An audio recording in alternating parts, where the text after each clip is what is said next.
If there was ever a time to take stock, fix shit that wasn't working in the first place, and put some better plans in place, well, my friend, now is the time.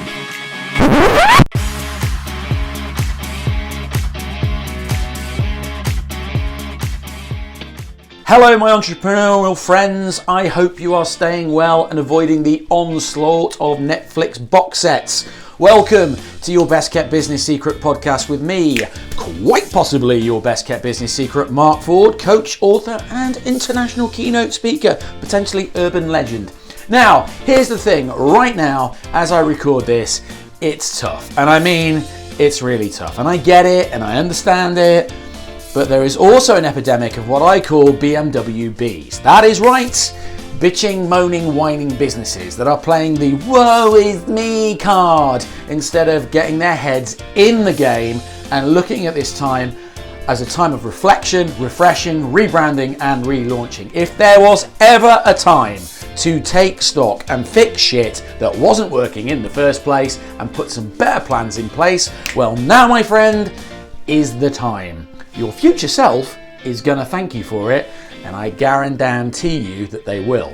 So let's talk about the times for any entrepreneur when things can slow down, whether it's seasonal trends, whether it's holiday time for many businesses, or an obvious lack of demand or opportunity. Now, in some industries, the interest of customers turns elsewhere in the summer.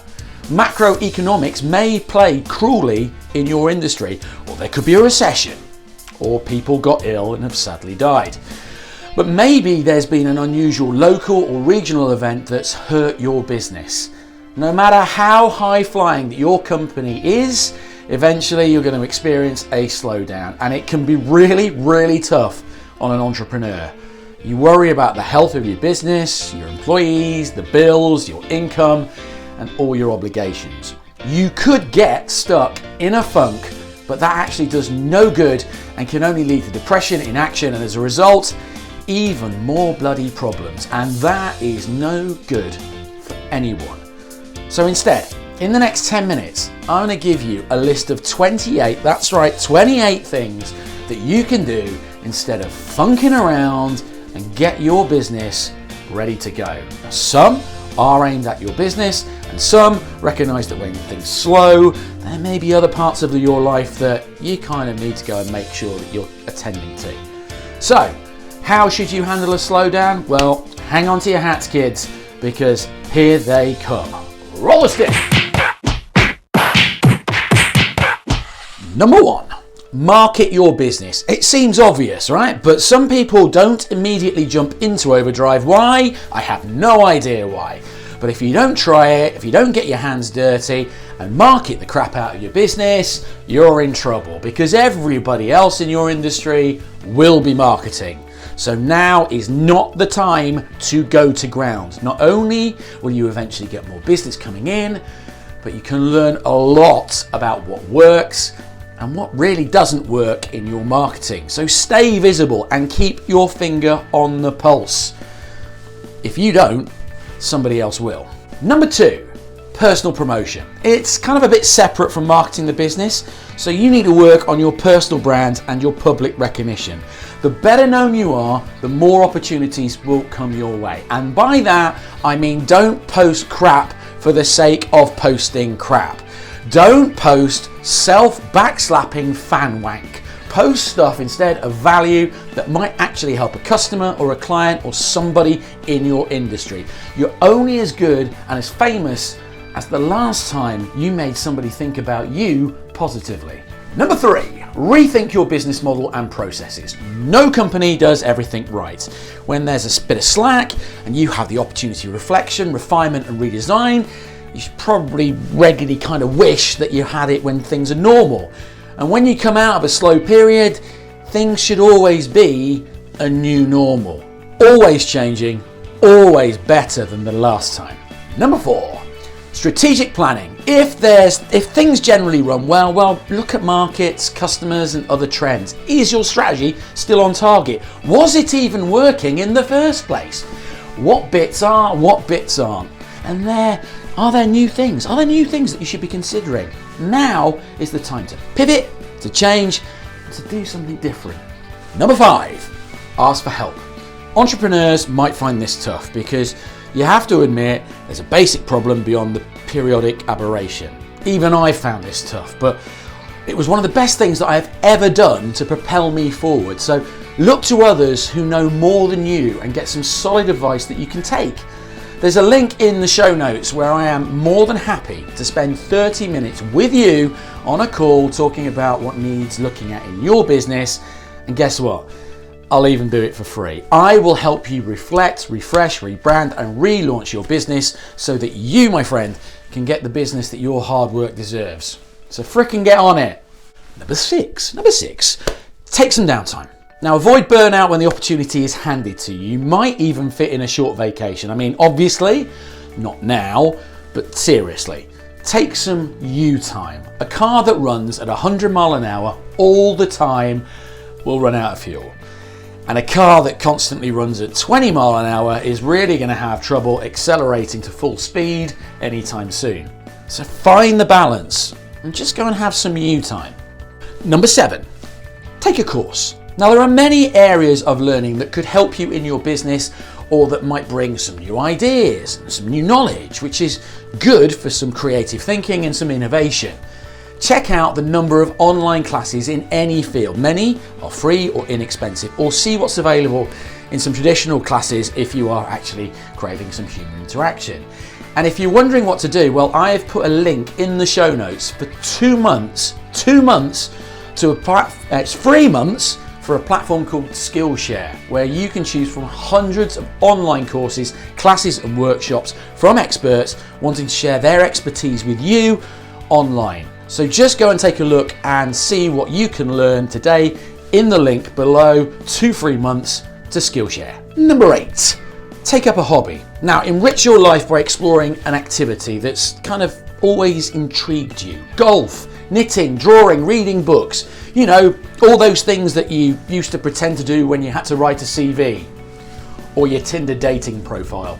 Do something that will occupy you without stressing you out, unless it's knitting, of course. It's all a bit odd, and with those needle things that can kind of hurt you, it's all a little bit weird. But nonetheless, take up a hobby. Number nine, study another industry. The longer you work in an industry, the more you risk becoming myopic. Look at what other types of businesses and endeavours do. How do they solve problems, and what might be applicable with a twist to yours? See, everything in business has basics and a set of transferable skills. Why do you think we in the UK have vacuum cleaner manufacturers and Formula One engineers designing, developing and making respirators for the NHS? It shows you that any business can learn something from another industry. So why not you? Number 10, network. Get involved with business groups. Stay in touch with colleagues. Feed and expand your network. Use online and plan your next 90 days. And when normal returns, get your ass out there and attend meetings with actual humans. In general, they don't bite. Okay, some do, but most don't. Stay visible, don't go hiding. Number 11. Develop new offerings. Consider whether there are new products or services that your existing customers and markets might appreciate. Ditch the ones that aren't making you any profit or developing upsetting opportunities. If your customers want something and you don't do it right now, make it, build it. They will come. Number 12. Do competitive research. Invest some time in better understanding your most significant competitors.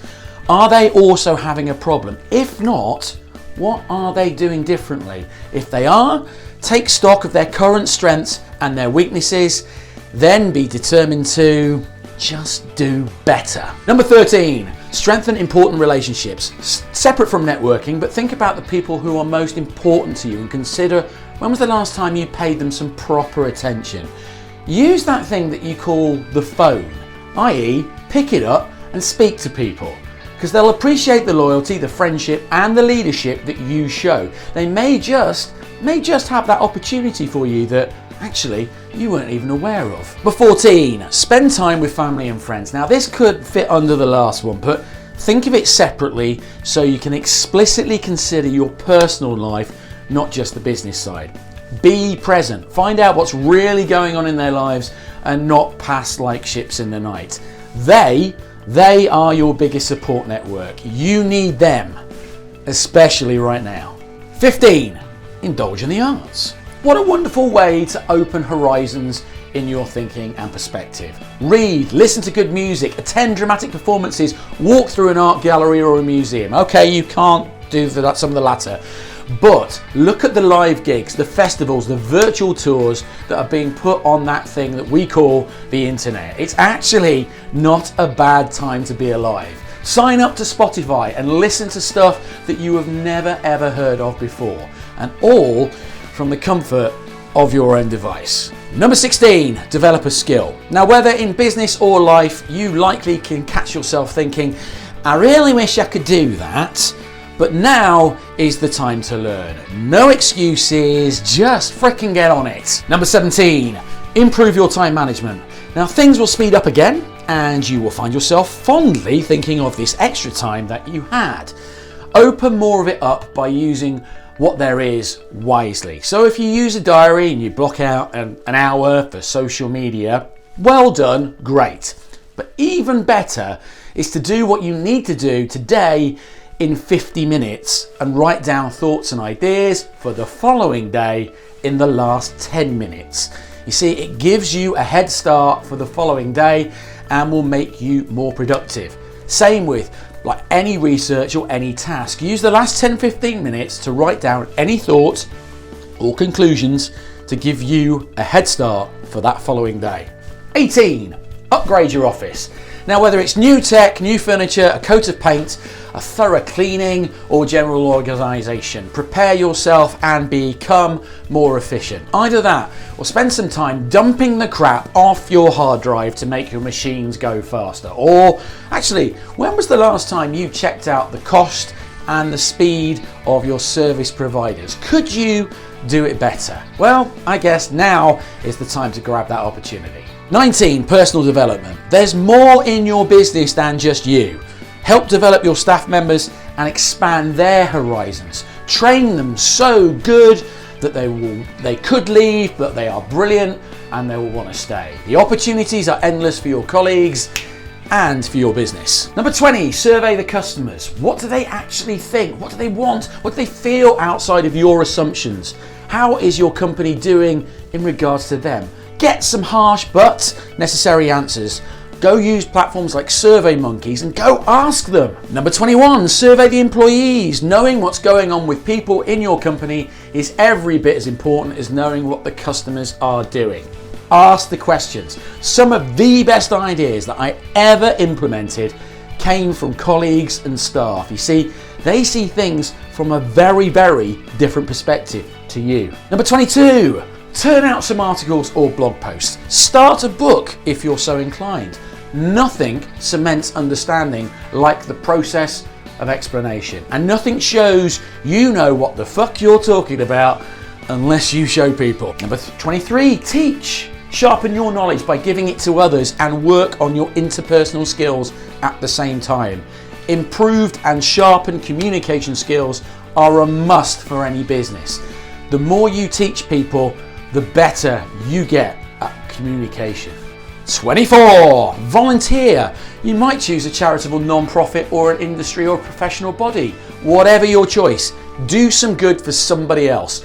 Life isn't just tough on you, and it may well provide a real sense of perspective that actually you kind of need right now. 25, exercise. You really don't have an excuse right now. So start that good habit. You may even feel better for it, or sore, but you're probably going to feel better for it in the end.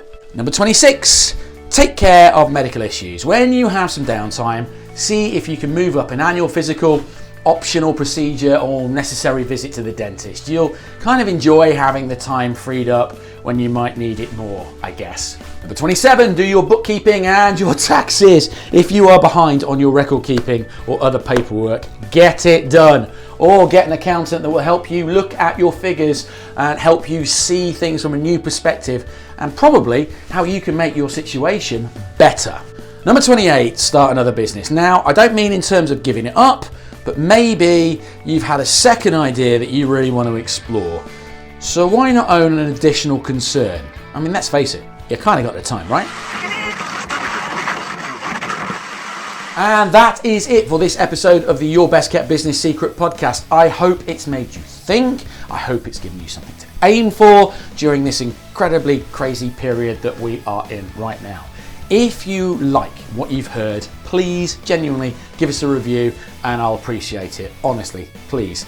And please feel free to make use of my free 30-minute call to you so that I can help you, yes you, crystallize a few of your own thoughts and ideas and help you with a plan of action to get you the business that you truly deserve. I am Mark Ford. I am quite possibly your best kept business secret, and I will see you on the other side. Take care of yourselves. Stay safe.